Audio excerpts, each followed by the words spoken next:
E aí pessoal, tudo bem com vocês? Aqui quem vos fala é o Wellington Xavier e é um prazer mais uma vez estar com vocês aqui no canal Domínio X. Já queria agradecer a cada um de vocês que acompanham o canal Domínio X, que deixam um like de vocês, que comentam lá, que compartilham nas redes sociais de vocês o vídeo, que ajuda a gente pra caramba a ganhar relevância, tá? Agradeço a cada um de vocês.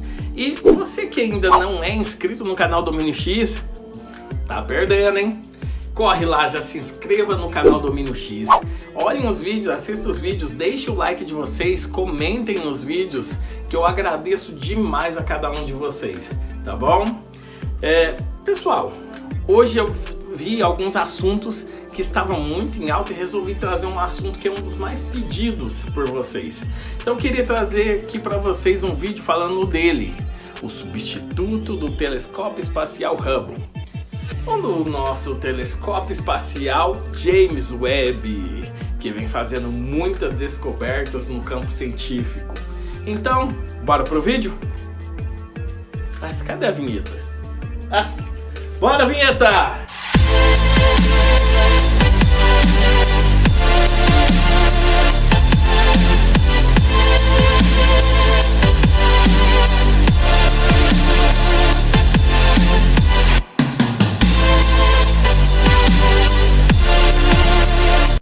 Então pessoal, como eu disse para vocês, a gente vai falar sobre ele, Telescópio Espacial James Webb. Ele que é um dos, ou o maior avanço tecnológico já criado pelo homem. Ele que está no ponto de Lagrange L2, fazendo fotos em alta resolução do universo. Pessoal, mas como que ele começou? Então, o telescópio James Webb, ele foi desenvolvido com o intuito de ser o substituto natural do telescópio Hubble, que já estava há mais de 25 anos no espaço. O projeto para um novo telescópio, que sucederia o Hubble, iniciou lá nos anos de 1996. A ideia foi lá em 1996. Inicialmente ele se chamaria Telescópio Espacial de Próxima Geração, projetado principalmente pela NASA, mas em conjunto com a ESA, a Agência Espacial Europeia, e a CSA, a Agência Espacial Canadiana. Esse projeto levou muito mais tempo e recursos do que realmente era para se levar. Estimava-se que ele estaria pronto para o lançamento no ano de 2007, mas por algumas falhas no caminho, algumas falhas no seu espelho primário, outros contratempos, ele não pôde ser lançado, como a gente já sabe disso. No início do projeto, lá em 1996, imaginava-se que levaria 10 anos e 500 milhões de dólares para ter um projeto pronto para se enviar ao espaço. Mas com o tempo foi passando, não foi isso que eles viram. E aos poucos eles perceberam que o projeto não sairia por menos de 1 bilhão de dólares. Conforme os anos se passavam, o projeto ficava cada vez mais caro e por vezes adiado, até que chegou no ano de 2011, onde chegou um ponto crítico, onde o governo, ameaçado por estar ali pressionado com esse projeto, ameaçou parar com o projeto, cortar o projeto e parar com tudo. Entretanto, já havia se gastado 5 bilhões de dólares. Como que você para um projeto que já tinha gastado 5 bilhões de dólares? Foi onde novos cálculos acerca do telescópio vieram e prometeram que até 2018 esse satélite estaria no espaço. Entretanto, teria que se aprovar mais um teto de gasto, que de 5 iria para 8 bilhões de dólares. O projeto só conseguiu seguir adiante porque a União Europeia deu um aporte de dinheiro para esse projeto seguir adiante. O governo americano estava pensando seriamente em cancelar tudo. E aí, esse teto de gasto foi aprovado. Como eu disse, você já gastou 5. Como que você para um projeto que você já gastou 5 bilhões de dólares?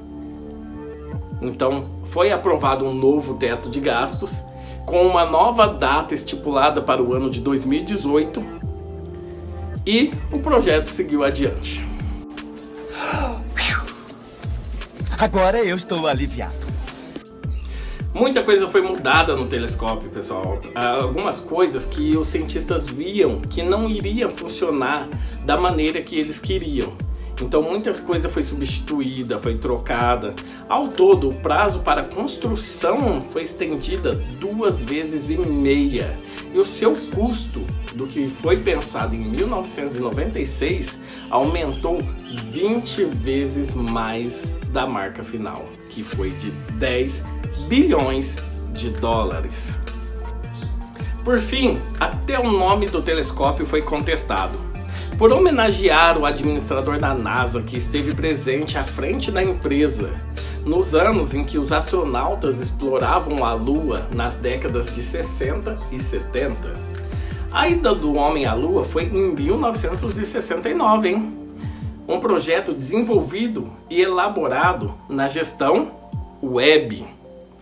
Então, o administrador Bill Nelson decidiu manter o nome do telescópio que fazia essa homenagem a James Webb, que estava à frente da NASA na época da exploração lunar. O que você fazia no dia 25 de dezembro de 2021, às 9h20 da manhã? Pois é, o telescópio James Webb estava sendo lançado ao espaço dentro do foguete Ariane 5 no dia 25 de dezembro de 2021, às 9h20 da manhã, na Guiana Francesa. Foi uma viagem de 30 dias até o ponto de Lagrange, o ponto L2, a mais de 1,5 milhão de quilômetros da Terra. Lembro como se fosse hoje, o dia que ele foi lançado e os 30 dias que vieram depois até ele chegar no ponto de Lagrange. Eu acompanhava todos os dias, nem se fosse por 5, 10 minutos, só para ver aonde ele estava e como ele estava.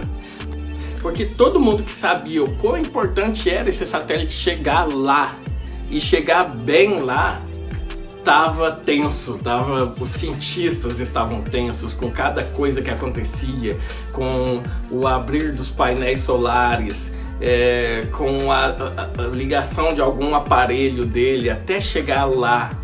Então foram 30 dias, lembro como se fosse hoje, muito tensos. Você via na cara dos cientistas, através dos vídeos do YouTube, como eles estavam tensos para esse dia chegar.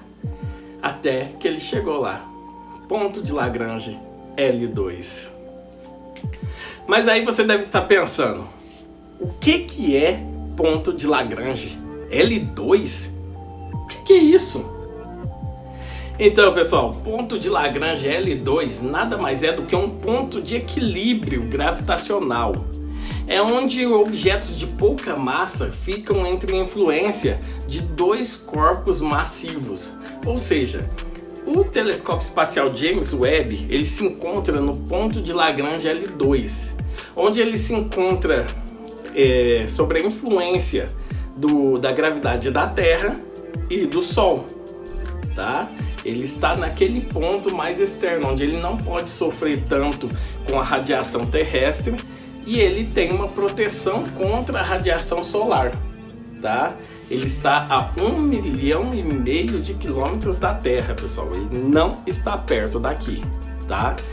Ao redor da Terra tem alguns pontos de Lagrange, tá? Ele está no ponto L2, tá bom? Tá, mas você deve estar pensando, por que colocar um satélite tão longe, um telescópio tão longe, a 1,5 milhão de quilômetros daqui? Para que isso? Então, pessoal, o telescópio James Webb ele observa em um comprimento de onda da luz infravermelho. Esse tipo de observação, nesse tipo de comprimento de onda, ela funciona melhor a menos 223 graus Celsius. Por isso, o ponto de Lagrange é tão importante. No ponto de Lagrange, evita que os detectores do James Webb sofram com a radiação terrestre. E também ele tem placas que evitam com que ele sofra com a radiação solar. Então é um ponto excelente, ele vai conseguir manter essa temperatura de menos de 223 graus para ele funcionar com perfeição. E ao mesmo tempo que ele funciona com perfeição a 1,5 milhão de quilômetros, ele ainda consegue manter a comunicação com a Terra o tempo todo. Então o tempo todo ele vai estar trabalhando na temperatura ideal e mantendo comunicação com a Terra. Então é por isso que o ponto de Lagrange é tão importante para esse tipo de telescópio. O telescópio James Webb, pessoal, ele foi desenvolvido com a intenção de responder algumas perguntas intrigantes dos cientistas. Tipo, ele foi feito para estudar a radiação infravermelha correspondente ao tempo do Big Bang, para vocês terem noção como ele é potente. Para vocês terem uma noção da potência do telescópio James Webb e dos seus espelhos, ele consegue tirar uma foto de uma mosca na Lua. Isso a 1,5 milhão de quilômetros da Terra. Ele também foi feito para estudar outros planetas que podem ser habitáveis, a evolução de galáxias, nascimento de estrelas, buracos negros, os mais variados sistemas planetários e manter uma investigação sobre exoplanetas. O que seria um exoplaneta? Exoplanetas são aqueles planetas que não fazem parte do sistema solar, tá? Eles fazem parte de outro sistema planetário ou eles estão simplesmente vagando sem nenhuma estrela por perto. Eu vou contar para vocês agora algumas das características do James Webb. Tipo, ele carrega consigo um módulo de instrumentos científico integrado, como uma câmera que pode detectar luz de comprimentos que variam desde a luz visível até o infravermelho, que é onde ele opera com maior qualidade. Ele também tem um espectrômetro capaz de analisar a luz captada e determinar quais componentes fazem parte daquilo que está sendo visto. Por exemplo, uma galáxia. Ele tem um espectrômetro que vai fazer a análise daquela luz e dizer quais componentes químicos fazem parte daquela galáxia. A mesma coisa ele pode fazer de atmosfera de outros planetas, de exoplanetas. Ele também tem um instrumento capaz de fazer pequenos ajustes na posição da imagem, o chamado ajuste fino, né? Ele também tem um equipamento capaz de bloquear a luz direta das estrelas, para que você consiga estudar tudo aquilo que está ao redor da estrela. Você bloqueia ela, uma estrela muito forte, você bloqueia a luz dela para você estudar tudo que está ao redor dela. Muito interessante, né? Não é à toa que foi pensado em 96 e só lançado ao espaço em 2021.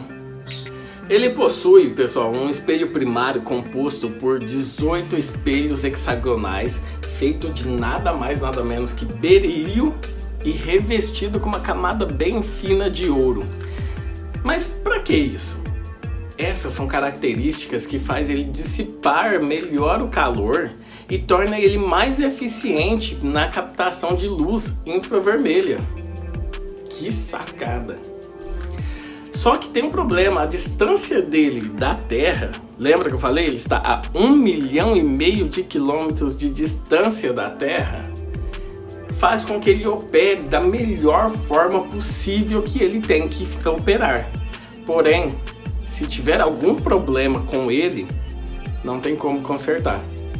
Ele está muito longe da Terra e isso tornaria uma missão inviável para ir lá consertá-lo. Se acontecer de ele ter algum defeito ou quebrar alguma coisa que o torne obsoleto, que o torne um pedaço de lixo, ele vai ser apenas uma sucata de 10 bilhões de dólares vagando no espaço. Tenso. Após 30 dias viajando no espaço, ele finalmente chegou ao ponto de Lagrange L2. Entretanto, ele não poderia ser usado no mesmo momento. Ele precisou de mais algum tempo alguns dias, até ser ligado todos os seus aparelhos, até ser acionado todos os seus aparelhos e ter todos os seus aparelhos devidamente calibrados. Depois disso, ele tirou foto dos próprios espelhos para ver como que estava essa calibração, o ajuste fino, para fazer diversos testes. Muitas coisas no telescópio James Webb já são comparadas automaticamente ao telescópio Hubble. Qualquer pesquisa que você fizer hoje na internet, muitas coisas que estão lá vão estar dizendo: o James Webb tem um espelho primário de tal tamanho, comparado ao Hubble que tinha de tal tamanho. Então isso, embora ele só veio para somar e não para comparar, essa comparação é inevitável. Inclusive, a primeira foto tirada do espaço pelo telescópio James Webb foi revelada pelo presidente americano em 11 de julho de 2022, onde ficou conhecida como Campo Profundo do Webb. Isso lembra alguma coisa? Sim, essa mesma foto já havia sido tirada, só que com o telescópio Hubble, e se chamava Campo Profundo do Hubble. Ele pegou um pedaço tão pequeno do espaço que seria como colocar um grão de areia na nossa mão. E nesse pedaço ele coletou imagens das luzes mais fracas de objetos extremamente distantes. Uma foto simplesmente repleta de galáxias giratórias, algumas de quando o universo era apenas uma criança. Isso há cerca de mais de 13 bilhões de anos atrás. Alguns objetos foram observados pela primeira vez no infravermelho. James Webb veio para fazer história. Mas essa foi apenas a primeira foto do telescópio James Webb. Ele ainda viria a surpreender o mundo com um show de imagens do universo. Algumas imagens revelariam colisões de galáxias, ou os últimos momentos de uma estrela moribunda, um gigantesco berçário de estrelas, imagens que deixariam todos de queixo caído. O James Webb teve o primeiro ano bem intenso. Algumas de suas fotos foram de tirar o fôlego, assim como o quinteto de Stephen. Um conjunto de 5 galáxias localizada na constelação de Pégasus, a cerca de 290 milhões de anos-luz da Terra. Ou a lindíssima nebulosa Eta Carini, cheia de estrelas jovens em formação. Foi um primeiro alvo do telescópio. É uma nebulosa mais brilhante e uma das maiores também, localizada a 7,6 mil anos-luz de nós. Eta Carini abriga estrelas muito massivas, algumas delas tão massivas que elas chegam a ser milhares de vezes maior que o nosso Sol. Vocês já pararam para pensar nisso? O nosso Sol, ele é gigantesco. Tá, é uma estrela média, mas vamos falar que ele é tão massivo que ele tem 99,8% da massa de todo o sistema solar. E as estrelas pertencentes a Eta Carini, elas são milhares de vezes mais massivas e maiores que o nosso Sol. Já pararam para pensar quão absurdo isso pode parecer? Às vezes falando parece loucura, não é? Mas não, é a realidade. Conhecida por nebulosa do Anel Sul, a nebulosa NCG 3132 contém uma estrela moribunda em seu centro, espalhando todo o seu material cósmico ao redor. Localizada na constelação de Vela, é uma nebulosa expansiva, ou seja, é uma nebulosa em constante crescimento. O telescópio também fez registros incríveis do maior planeta do sistema solar. Sim, fotos sensacionais de Júpiter. Algumas fotos infravermelhas são simplesmente um espetáculo de imagem. E o telescópio James Webb não para de surpreender a todos. Pela sua capacidade de investigar o cosmos, o James Webb observou a galáxia mais antiga já vista. Ela possui 13,8 bilhões de anos. Um dos seus objetivos era olhar para trás algumas de centenas de milhares de anos para observar resquícios da explosão do Big Bang. E foi nessa investigação que ele conseguiu imagens da galáxia CEERS 93316, já considerada por todos os cientistas como a galáxia mais antiga já vista no universo. Em outro flash seu, o telescópio foi capaz de registrar a estrela mais antiga já vista no universo. Apesar de não ser uma descoberta sua, pois ela já havia sido fotografada pelo telescópio Hubble, porém trouxe uma qualidade de imagem superior. Ela está a 12,9 bilhões de anos-luz da Terra. Foi chamada de Earendel e está na galáxia de Sunrise Arc. Não sei se eu falei certo, então fica aí o asterisco. O James Webb também observou uma galáxia chamada Cartwell. Ela recebeu esse nome pois ela lembra muito a roda de um carro. Ela é o resultado de uma colisão de duas galáxias. Tal colisão teria ocorrido há 400 milhões de anos atrás. Ela é simplesmente um turbilhão de coisas acontecendo. No seu interior possui um aglomerado de estrelas jovens, enquanto no seu exterior astros explodindo em supernova. Uma de suas funções principais seria o estudo de exoplanetas. O exoplaneta K2-18b já havia sido descoberto pelo telescópio Hubble. E o que se sabe sobre ele é que ele é o único exoplaneta conhecido por obter água e temperaturas ideais para sustentar a vida. O telescópio James Webb vem observando esse exoplaneta e também descobriu que ele tem altas taxas de metano e dióxido de carbono em sua atmosfera. Então, pessoal, essa foi algumas das descobertas do James Webb.